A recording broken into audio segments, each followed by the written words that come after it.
అసలు తీన్మార్ మల్లన్న క్యారెక్టర్ ఎవరికి అర్థం కావట్లేదని చెప్పి జనాలు మొత్తం తల వాదుకుంటారు. ఒకసారి కాంగ్రెస్‌ని తిడతాడు, ఒకసారి బీఆర్ఎస్‌ని తిడతాడు. ఇప్పుడు కాంగ్రెస్‌లో ఎమ్మెల్సీ అయ్యుండి మళ్ళీ కాంగ్రెస్‌ని తిడుతున్నాడని చెప్పి ప్రజలు అంటున్నారు. దీన్ని ఎలా చూడొచ్చు? తీన్మార్ మల్లన్నకు సమాజంలోని సమస్యల పట్ల, బహుజనుల పట్ల మంచి ప్రేమ ఉంది, అభిమానం ఉంది. అయితే ముళ్ళును ముళ్ళుతోనే తీయాలనే వ్యక్తి ఆయన. హ్మ్. రాబోయే రోజుల్లో రాజకీయాల్లో క్రియాశీలకంగా ఆయన ఉంటాడు. ఓకే. ఇంకొంతకాలం తర్వాత ఆయన ముఖ్యమంత్రికి పోటీదారుల్లో కూడా ఉంటాడు. తక్కువ అంచనా వేయడానికి వీల్లేదు. ఓకే. ఆయన కూడా ఎదుగుతున్నాడు. ఎన్నడో వెనకట ఒక 4 గోడల మధ్యలో ఎడిటింగ్ ల్యాబ్‌లో కూర్చున్న మల్లన్న కాదు. ఒక ఛానల్‌లో మాస్‌ని అప్పీల్ చేస్తూ అవును. ఒక మాస్ మల్లన్న కనబడ్డ వ్యక్తి కూడా మనం కాదు. ఆయన లోపల ఒక గొప్ప రాజకీయ నాయకుడు కాగలిగిన అన్ని లక్షణాలు ఉన్నాయి.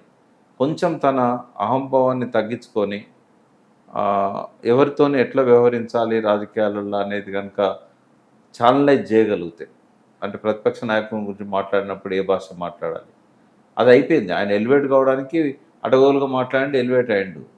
ఆయన బహుజనుల మీద ఉన్న ప్రేమను వాళ్ళకు రాజ్యాధికారం దిశగా నడిపించాలనే లక్ష్యం ఉన్న వ్యక్తి ఆయన. ఓకే. సమయస్ఫూర్తితోని వ్యవహరించాలి. ఎవరిని కూడా పరుష పదాలతో దూషించాల్సిన అవసరం లేదు. ఒక కరెక్ట్ గైడ్ లైన్స్లో కనుక ఆయన గ్రో అయినట్టయితే ఈ రాష్ట్రానికి ఆయన కూడా ముఖ్యమంత్రి అయ్యే అవకాశం ఉంది. ఆ విజన్ కూడా ఉంది ఆయనకు. ఆయన వెనకాల బలం కూడా ఉంది, జనబలం కూడా ఉంది. అవును. తెలంగాణలో చంద్రబాబు నాయుడు గారు మళ్ళీ చక్రం తిప్పే అవకాశం ఉందంటారా? ఆల్రెడీ మొదలుపెట్టిండు. అలా నడుస్తుందంట. ఎందుకంటే మన ముఖ్యమంత్రి ఎవరైతే ఉన్నారో భౌతికంగా కాంగ్రెస్లో ఉన్నాడు, మానసికంగా టీడీపీలో ఉన్నాడు. కాబట్టి ఇప్పుడు చంద్రబాబు నాయుడు ఆల్రెడీ స్టార్ట్ చేసిండు. ఏ సమస్య పరిష్కారం కాదు, కృష్ణా జలాలది పరిష్కారం కాదు, పాలమూరు రంగారెడ్డి రాదు, ఏది రాదు. సరే, మొన్న రేవంత్ రెడ్డి గారు మాట్లాడుతూ యూట్యూబ్ ఛానల్స్ మీద చాలా విమర్శలు చేశాడు సార్. ప్రతివాడు యూట్యూబ్ ఛానల్ పెట్టడం, మెల్లో తాడేసుకోవడం, మేము జర్నలిస్ట్ అనడం అన్నాడు. ఇదే యూట్యూబ్ ఛానల్ వల్ల కాంగ్రెస్ పార్టీ అధికారంలోకి వచ్చిందని రేవంత్ రెడ్డి గారు తీన్మార్ మల్లన్న అరెస్ట్ చేసినప్పుడు జర్నలిస్ట్ని ఇలా చేయొద్దని చెప్పి కేసీఆర్ మీద మాట్లాడిన రేవంత్ రెడ్డి ఈరోజు చాలా వల్గర్గా మాట్లాడారు సార్. దీన్ని ఎలా చూడొచ్చు? అంటే ఎవరైతే పునాదిని మర్చిపోతారో వాళ్ళ భవిష్యత్తు ఉండదు. తను ఎక్కొచ్చిన మెట్టును తనే మర్చిపోతే తనే తుడిచేయాలనుకుంటే ఎట్లా? ఇవాళ రేవంత్ రెడ్డి కానీ, తీన్మార్ మల్లన్న కానీ వీళ్ళంతా ఇవాళ ప్రజలకు అర్థమైందో తెలిసిందో అంటే because of social media. Main stream media చాలా తక్కువ. అవును సార్. సోషల్ మీడియానే ఎక్కువ. బట్ ఇవాళ వాళ్ళే దాన్ని, అంటే ఒక రకంగా చెప్పాలంటే సునీల్ కనుగోలు ఎలక్షన్ల టైంలో స్ట్రాటజీ ప్లే చేసి 300-400 కోట్లు ఖర్చు పెట్టి అధికారంలోకి రావడానికి మంచి వ్యూహం ఇచ్చాడు ఆయన. ఆ వ్యూహంలో సోషల్ మీడియానే ప్రధాన భాగం. ఓ 200-300 కోట్లు దానికే ఖర్చు పెట్టారు. అంటే ఈ సోషల్ మీడియా లేకపోతే ఇలా కాంగ్రెస్ ప్రభుత్వం లేదు. సోషల్ మీడియాలో వాళ్ళు చేసిన అబద్ధ ప్రచారాల వల్లనే జనం నమ్మారు. కాబట్టి తాను ఓడెక్కేదాకా ఓడమల్లన్న, ఓడెక్కినాక బోడమల్లన్న. ఓకే. ఆ వైఖరి రేవంత్ రెడ్డిది. ప్రజలే అర్థం చేసుకోవాలి, బట్ మీడియాను గౌరవించాలి. సోషల్ మీడియాలో ఒకరిద్దరు ఏదన్నా నచ్చని పని చేసినంత మాత్రాన మీడియా మీద కామెంట్స్ చేయడం అనేది కరెక్ట్ కాదు. ప్రజాస్వామ్యంలో సోషల్ మీడియాకు పూర్తి రైట్ ఉంది. వాళ్ళు పోయి ఏ ఇంటర్వ్యూ అయినా చేయొచ్చు. కొండారెడ్డిపల్లెలో వాళ్ళ సొంత గ్రామంలో జరిగిన సంఘటన దృష్టి మహిళల మీద ఇద్దరు సరిత కానీ, విజయారెడ్డి కానీ వాళ్ళు మొదటి నుంచి సీనియర్ జర్నలిస్టులు. వాళ్ళు ఏమి సోషల్ మీడియాతోనే రాజకీయాలు, మన మీడియాకు వచ్చిన వాళ్ళు కాదు కదా. కొత్తగా సోషల్ మీడియా పెట్టుకున్న వ్యక్తిని కూడా మనం గౌరవించాలి. వాళ్ళ మీద కోపంతో ట్యూబులు అని చెప్పి ఇట్లా మాట్లాడడం అనేది కరెక్ట్ కాదు. ముఖ్యమంత్రి సోషల్ మీడియా క్షమాపణలు చెప్పాలి.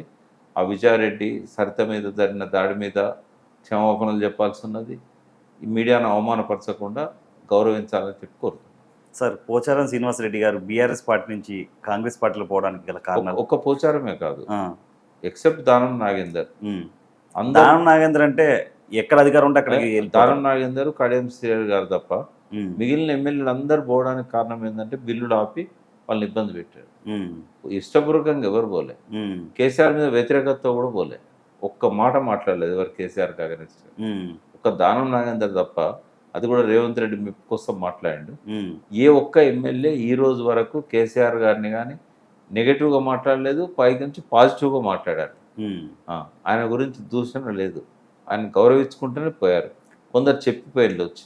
సరే, ఇదే దానం నాగేందర్ గారు మొన్న అసెంబ్లీలో బీఆర్ఎస్ నాయకుల్ని ఒరేని అమ్మ తోలు తీస్తావని రోడ్ల మీద తిరిగి అసెంబ్లీలో ఇలాంటి భాష మాట్లాడచ్చు సార్? ఖైరతాబాద్ ప్రజలను అడగాలి మరి అటువంటి వ్యక్తిని ఎందుకు పంపించిండ్రు అసెంబ్లీకి. అటువంటి ఎందుకంటే ముఖ్యమంత్రి మాట్లాడుతున్నప్పుడు పండబెట్టి తొక్కి పేగులు మెడకేసుకుంటారా కొడుక అని చెప్పి ముఖ్యమంత్రి అన్నప్పుడు ఎదరాదే తదా ప్రజ. మరి ఎమ్మెల్యేలు అంతకంటే గొప్పగా ఎట్లా మాట్లాడతారు?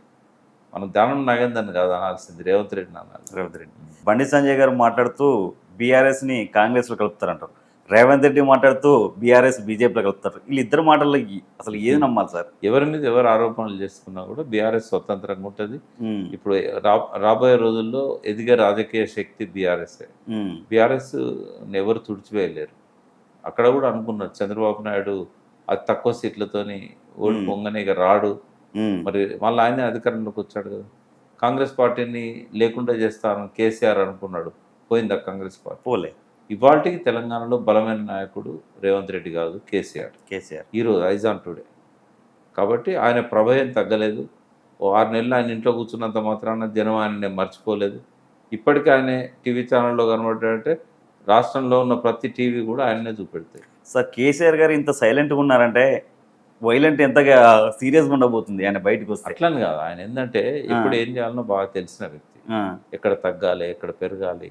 కాబట్టి మళ్ళీ ఆయన రాజకీయ క్షేత్రంలోకి వస్తాడు, రావాలని కోరుకుందాం.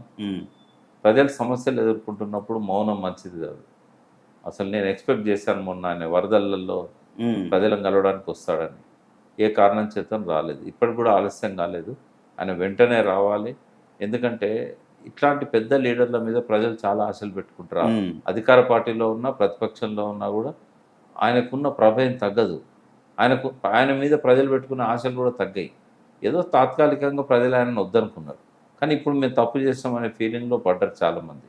ఆయన వెంటనే రావాలి, ప్రతిపక్ష నాయకునిగా బాధ్యత తీసుకోవాలి, జనంలోకి పోవాలి, ఓదార్చాలి, ప్రభుత్వాన్ని నిలదీయాలి, అవసరమైన హక్కులను సాధించాలి, ఎక్కడన్నా అవమానాలు జరిగినా భరించాలి.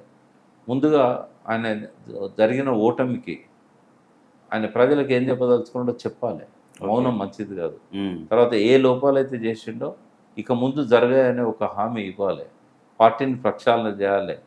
నాయకులలో ఎవరు క్వాలిటీ నాయకులు వాళ్ళని ఎంబడి పెట్టుకోవాలి. ఎవరి వల్ల తనకు మైనస్ పాయింట్లు వచ్చింది వాటిని దూరం పెట్టాలి. మరి ఆ విఘ్నత ఆయనకు ఉంది, ఆ పరిజ్ఞానం ఉన్నది. మరి ఆయన ఏం ఆలోచిస్తున్నాడని మనకు తెలియదు, బయటకు వస్తే కానీ తెలుస్తుంది. టీఆర్ఎస్ పార్టీని బీఆర్ఎస్ చేయడం సగం మైనస్ అంటారా? సగం కాదు, రాంగ్ స్టెప్. అది రాంగ్ స్టెప్ అంటారా? అంటే చేయొద్దని నేను అన్నా, అది అవసరం కూడా ఉంది భారతదేశంలో. ఒక ప్రత్యామ్నాయ రాజకీయ శక్తిగా కేసీఆర్ లాంటి నాయకుని చేతిలో ఒక సంస్థ, ఒక పార్టీ ఎదగాల్సిన అవసరం ఉన్నది. కానీ రాంగ్ టైం ఇంప్లిమెంట్ చేశారు. ఏర్పాట్లు లేకుండా దేశంలో ఎక్కడ కూడా గ్రౌండ్ వర్క్ చేయకుండా చేయడం అనేది తప్పు. కేసీఆర్కి ఆ సమర్థత లేదని నేను అన్నా. ఇవాళ కూడా దేశ రాజకీయాలలో ఒక అద్భుతమైన వ్యూహకర్తగా, తర్వాత కొన్ని ఫెయిల్యూర్స్ ఉండొచ్చు, బట్ దేశంలో పరిస్థితుల మీద అవగాహన కలిగిన వ్యక్తిగా, ఈ దేశ సాంఘిక ఆర్థిక పరిస్థితులను మార్చగలిగే వ్యక్తిగా ఆయన నేను గౌరవిస్తాను. కానీ ఒక రాంగ్ టైంలో హడావిడిగా ఇంప్లిమెంట్ చేసిన పద్ధతి నచ్చలేదు నాకు. మాలాంటి వాళ్ళని కూడా ఎవరిని పరిగణలోకి తీసుకోవాలి. ఆయన పార్టీ పెట్టినప్పుడు ఎంబడున్న వాళ్ళనైనా కనీసం సంప్రదించాలి, దూరం చేసుకోకుండా ఉండాల్సింది. దూరం కాదు, మేము అడిగినా కూడా దగ్గర తీయలేదు కదా. ఏమైనా ఉద్యమకారులు అంటే కేసీఆర్ గారికి ఎందుకు గౌరవం లేదు? చాలా మందిని ఉద్యమకారులని అవమానపరిచాడు, గద్దర్ గారిని కూడా. అంటే ఎప్పుడైతే